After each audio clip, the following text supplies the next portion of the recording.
नमस्ते, welcome to लविका yoga. हम में से हर कोई ब्रेन को पावरफुल बनाना चाहता है, चाहे विद्यार्थी हो, इंजीनियर हो, बिजनेसमैन हो, डॉक्टर हो, शिक्षक हो, वैज्ञानिक हो, नेता हो, अभिनेता हो, किसान हो, गृहिणी हो, कोई भी क्यों ना हो। जीवन में सही निर्णय लेने के लिए, चीजों को याद रखने के लिए, जीवन में शांति और संतोष पाने के लिए पावरफुल ब्रेन की आवश्यकता होती है। आज हम ब्रेन पावर को बढ़ाने के लिए कुछ महत्वपूर्ण यौगिक क्रियाएं करेंगे, लेकिन आगे बढ़ने से पहले यदि आप इस चैनल पर पहली बार आए हैं तो इस चैनल को सब्सक्राइब करना ना भूलें और साथ में बेल आइकन को भी दबाएं ताकि आने वाली वीडियोस आप तक पहुंच सकें। आइए शुरू करते हैं आसन। पहला आसन पद्मासन। पद्मासन करने के लिए मैट पर आ जाइए, सिंपली क्रॉस लेग करके बैठ जाएं। क्रॉस लेग करने के बाद अपने राइट लेग को उठा के लेफ्ट थाई के ऊपर रख दीजिए इस तरीके से, और लेफ्ट लेग को उठा करके राइट थाई के ऊपर रख दें। आप पूर्ण पद्मासन नहीं लगा सकते इस तरीके से, तो आप केवल अपने राइट लेग को लेफ्ट थाई पर रखें इस तरीके से। आपके एंकल्स पर यहाँ काफ़ी स्ट्रेच आएगा तो वो नॉर्मल है, उसको आप आने दें। रीढ़ की हड्डी सीधा रखें, आपके घुटने नीचे की तरफ दबा करके रखें इस तरीके से, ऊपर ना उठे। दोनों हाथ घुटनों के ऊपर और हथेलियाँ ऊपर की तरफ रख लें। अब दोनों हाथों से यहाँ चिन्ह मुद्रा लगा लेंगे। अपने पहली फिंगर और थंब के ऊपर वाले हिस्से को आपस में टच कर लेंगे। हथेलियाँ ऊपर, दोनों हाथ घुटनों के ऊपर, आपकी कमर गर्दन बिल्कुल सीधी। आप धीरे से आंखें बंद कर लें। श्वास लें और छोड़ें। डीप ब्रीदिंग करें, लंबी गहरी श्वास लें और धीरे से छोड़ दिया। लगातार सेम प्रोसेस करें। आप इस स्थिति में 5 से 10 मिनट के लिए रोजाना बैठें। जब 5-10 मिनट कंप्लीट हो जाएं तो धीरे से आप आंखें खोल लें। पद्मासन माइंड को स्थिर करता है। माइंड को स्थिर करता है तो ब्रेन की जो नर्व्स होती हैं वो अच्छे से ओपन होती हैं, तो ऑटोमेटिकली आपका ब्रेन पावर जो है वो इंक्रीज होता है। दूसरा, आपको ईयर्स की मसाज करनी है। सेम स्थिति में बैठे हुए भी आप ईयर्स की मसाज कर सकते हैं। जैसे बैठे हैं पद्मासन में वैसे ही बैठे रहें और अपने हाथों की पहली फिंगर और थंब से इस तरीके से मसाज करेंगे। ईयर्स को पकड़ते हुए ऊपर से लेकर के नीचे तक खींचना है इस तरीके से, और लगातार 5 से 10 बार ये सेम प्रोसेस करें। ये करने के बाद जो ईयर के नीचे वाला हिस्सा है यहाँ पर लगातार इस तरीके से आपको पुश करना है, नीचे की तरफ प्रेस करना है अच्छे से। 5 बार इसको करें। 5 बार ये करने के बाद कानों को पकड़ते हुए पीछे की तरफ खींचें इस तरीके से बार बार। 10 बार ये करें। ये आप सुबह उठते ही मॉर्निंग में करें। जैसे ही उठ करके बैठे बिस्तर में तो सबसे पहले आप ये ईयर्स की मसाज करें। तीसरा आसन उष्ट्रासन। उष्ट्रासन करने के लिए आप अपने घुटनों के बल खड़े हो जाएंगे। धीरे से पहले लेग्स को अनफोल्ड करेंगे, अनफोल्ड करने के बाद लेग्स को फोल्ड कर लेंगे। घुटनों के बल आ जाएंगे, खड़े हो जाए अपने घुटनों पे और घुटनों के बीच में गैप। पंजे आपके फ्लैट इस तरीके से आपको करके नहीं रखना, पंजों को लाइक दिस, ये आपके लिए कंफर्टेबल होगा। अब अपने दोनों हाथों को कमर के ऊपर रख लें, अंगूठा पीछे कमर के ऊपर, उंगलियां साइड बैक पर। श्वास लेते हुए पीछे की तरफ बैंड हो जाएं, जितना भी हो सके पीछे देखें। ज़्यादा से ज़्यादा बैंड होने की आप कोशिश करें। आपके घुटनों पर थोड़ा प्रेशर आएगा। धीरे से श्वास छोड़ते हुए सामने की तरफ आ जाएं। हमेशा अपने थंब को पीछे ही रखें बैक के ऊपर, ताकि जब भी आप पीछे की तरफ मुड़े तो आप अपने अंगूठों से कमर को आगे की तरफ धकेल सकें इस तरीके से। और जब पीछे मुड़ रहे हैं तो ध्यान रहे आपके घुटने और आपके हिप्स इस तरीके से एक लाइन में ही होना चाहिए, पीछे की तरफ ना मुड़े।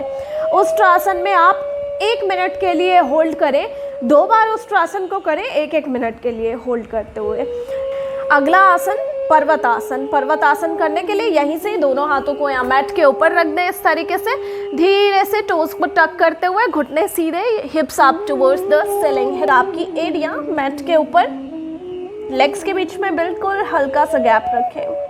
घुटने मुड़े हुए ना हो, कमर को अंदर पुश करके रखिए इस तरीके से, और अपने पंजों के बीच में या फिर अपने नेवल पार्ट को देखने की आप कोशिश करें।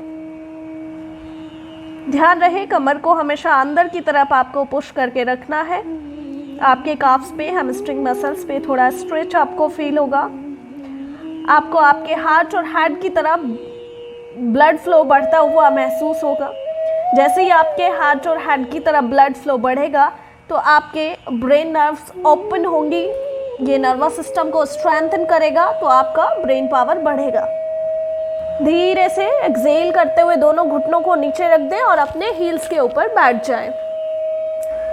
पर्वत आसन में 5 मिनट होल्ड करने के बाद आपको शशांक आसन करना बहुत ही ज़रूरी है। उसके लिए आप दोनों हाथों को इनहेल करते हुए ऊपर ले जाएं और धीरे से एक्सेल करते हुए श्वास छोड़ते हुए सामने झुक जाएं। अपने माथे को, हथेलियों को मैट के ऊपर टिका दें और यहाँ पे 1 मिनट के लिए आप होल्ड करें। फिर धीरे श्वास लेते हुए वापस ऊपर आ जाएं, दोनों हाथ ऊपर, श्वास छोड़ते हुए धीरे से दोनों हाथों को नीचे कर लें। अगला आसन चक्रासन। चक्रासन करने के लिए अपने बैक पर लेट जाएं। धीरे से अपने दोनों एल्बोज को बेंड करते हुए दोनों हथेलियों को कंधों के साइड में रख दें। ध्यान रहे आपकी उंगलियां हमेशा अंदर की तरफ होनी चाहिए, बाहर की तरफ ना हो। अपने घुटनों को छत की तरफ बेंड करें और घुटनों के बीच में, लेग्स के बीच में गैप कर लें। आप धीरे से श्वास छोड़ते हुए अपने बॉडी को ऊपर उठाएं। पहले पेल्विक रीजन को ऊपर उठाएं, धीरे धीरे नेक को ऊपर उठाएं। ध्यान रखिएगा आपके नेक पे प्रेशर ना आए और झटके के साथ आप बिल्कुल भी वापस ना आए। चलिए, श्वास भरते हुए धीरे धीरे ऊपर की तरफ उठा दें बॉडी को और अपने हील्स को चाहें तो आप इस तरीके से ऊपर कर लें। आपके बैक पे प्रेशर आएगा और चाहें तो आप धीरे धीरे अपने पैरों को इस तरीके से सीधा कर दें। श्वास छोड़ते हुए धीरे धीरे फिर वापस आ जाए। पहले घुटनों को हल्का बेंड करें, पेल्विक को नीचे टिका दें, फिर गर्दन को नीचे टिका दें।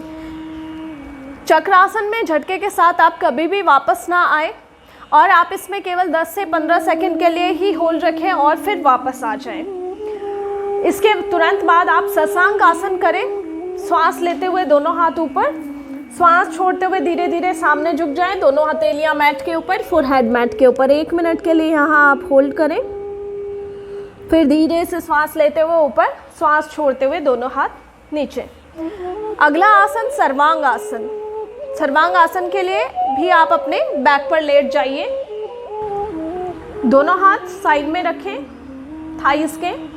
श्वास भरते हुए दोनों पैरों को ऊपर उठा दें 90 डिग्री पर। अब यहाँ धीरे से अपने दोनों हाथों का सपोर्ट लेते हुए अपने हिप्स को ऊपर उठाना शुरू करें। इस तरीके से आपकी लोअर बैक, मिडिल बैक सबको ऊपर उठा दें अच्छे से। ध्यान रहे कि आपका जो वेट है वो आपके एल्बोज के ऊपर और आपके शोल्डर्स के ऊपर होगा, आपके नेक के ऊपर आपका वेट ना हो। और आपको पैरों को इस तरीके से नहीं झुकाना है, बिल्कुल सीधा रखना है एक लाइन में। और पोस्चर में आने के बाद आप अपने टोज को देखने की कोशिश करें, पंजों को देखें, आप अपने पैरों को खींच के रखें ऊपर। धीरे धीरे जैसे गए थे सेम वैसे ही वापस आ जाएं। घुटनों को मोड़ते हुए धीरे धीरे पहले हिप्स को नीचे रखें और दोनों पैर नीचे। सर्वांग आसन में आप 1 मिनट के लिए होल्ड करें। ये आसन कंप्लीट करने के बाद आपको इसके बाद करना है प्राणायाम, भस्त्रिका और कपालभाति प्राणायाम, जिनके बारे में आज मैं यहाँ पे एक्सप्लेन नहीं करूँगी। अलग से मेरा वीडियो है भस्त्रिका और कपालभाति के ऊपर, तो वहाँ पे जाकर के आप डिटेल में देख लें और सीख लें कैसे आपको अच्छे से भस्त्रिका और कपालभाति प्राणायाम करना है। आप लोगों को आज का ये सेशन कैसा लगा आप लोग ये ज़रूर बताइएगा और आपका कुछ भी क्वेश्चन हो तो कमेंट बॉक्स में जाकर के ज़रूर पूछें। धन्यवाद।